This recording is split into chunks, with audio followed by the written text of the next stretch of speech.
prayer is not about showmanship. Now, this is the danger of showmanship prayer. It says, verily, I say unto you, they have their rewards. That's why people who pray showmanship, all they have is applause and titles. They say, this is a prayer machine. Oh, this is a prayer warrior. And they walk like prayer warriors.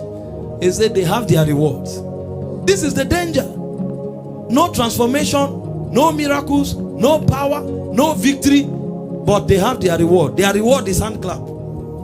In fact, some people respect them for being spiritual giants and they love it. Oh, some of them want to go down in history to be recognized as prayer warriors. But you will never trace anything supernatural to their praying. You know why? God does not reward them. He said they have their reward. He went further in verse 6. He said, but thou, when thou prayest, enter into thy closet. He said, when thou hast shut the door, pray to thy Father which is in secret, and thy Father which is in secret will reward you openly. So the people who pray effective prayers, they have proofs. Those who pray for showmanship, they have no proofs. So the first thing Jesus told us to avoid is showmanship. The second thing Jesus told us to avoid is unnecessary activities. That's why he said you should pray in the secret, because prayer is sacred. You are praying to a spirit that is holy. So he said, leave the rituals, leave the many rituals. You will defy the prayer. It's a sacred enterprise.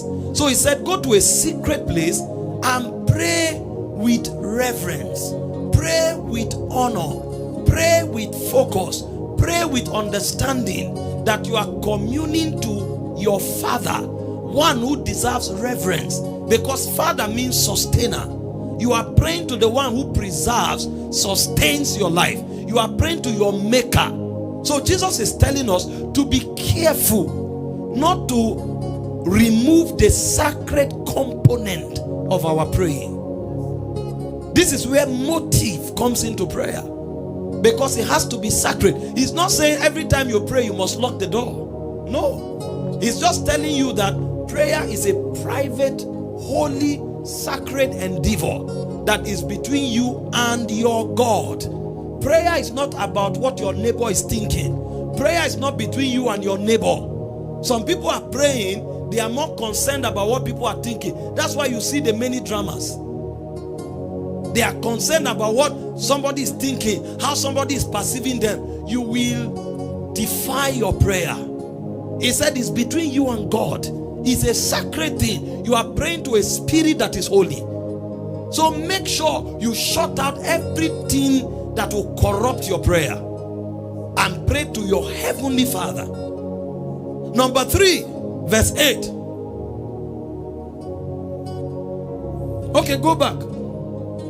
He said, but when you pray, he said, use not vain repetition as the heathens do. He said, for they think that they shall be heard of their much speaking.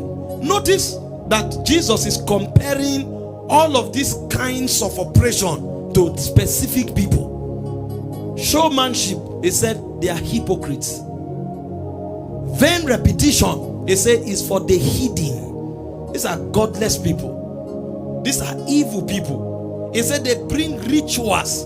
Because you know, when you don't have a living God, when you don't have a God that can answer your prayer, you will have to substitute a lot of things to replace, make for the absence of the God. If I want to talk to you, sir, and I know you hear me and you answer me, do I need to come and do like this? No, sir. I will speak to you and receive reply. But do you know why the hidden? Well, in case there's no answer, at least appreciate them for the activity. So Jesus is saying, when you want to pray, don't bother with those vain activities. You are talking to a living God. So he's telling you about consciousness in prayer. That is very important, the kind of consciousness you sustain. that you are talking to a God who is alive and that God hears you. In fact, Jesus added that he hears you even before you pray. He knows your motive.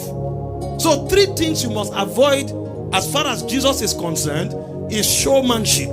Showmanship is for hypocrites. Number 2 is defiance of your prayer with activities and externalities. He said your prayer must be sacred. It's between you and God. Anytime you are praying and your motive shifts to what people think, just stop. Ask God to help your heart. You have started wasting your destiny. Anytime you are praying and your motive is and focus is not God, just stop. Ask God to help you. Jesus has already cancelled it. You know he's the one you are praying to. He has already told you if that's what you are doing, there's no answer. So stop quickly. Don't waste your time. And then number 3, Jesus told us not to fill our prayers up with rituals. Some of us, our ritual is our talk. We just bring unnecessary grammar. Some of us, our ritual is our posture. Somebody is praying, is doing like this.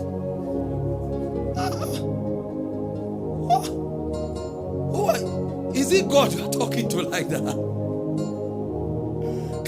Who else can you talk to like that? That will think you are okay. You think about it. I know there are realms in prayer where you start interacting with energies and you can't contain it. But if you enter there, it will show that you have entered there. Leave drama. Somebody just come to pray. He just enters the prayer altar and 2 minutes later. Now, you can claim that he came high. No problem. Is that how you pray in your house? There's no sincerity, sir. When you now see people, you can't hold yourself. You will waste your destiny. We teach like this because we have a burden for a generation. So that after 10 years, you won't look at your life and start questioning the things that should have lifted you that have no result. You now say, God, where are you? We were praying. No, you were not praying. You were wasting your life. Avoid these things. Avoid showmanship. Avoid any external thing that tries to defy your intimacy with your God. And then avoid rituals. Jesus said, when you bring too much rituals, God considers you as the hidden.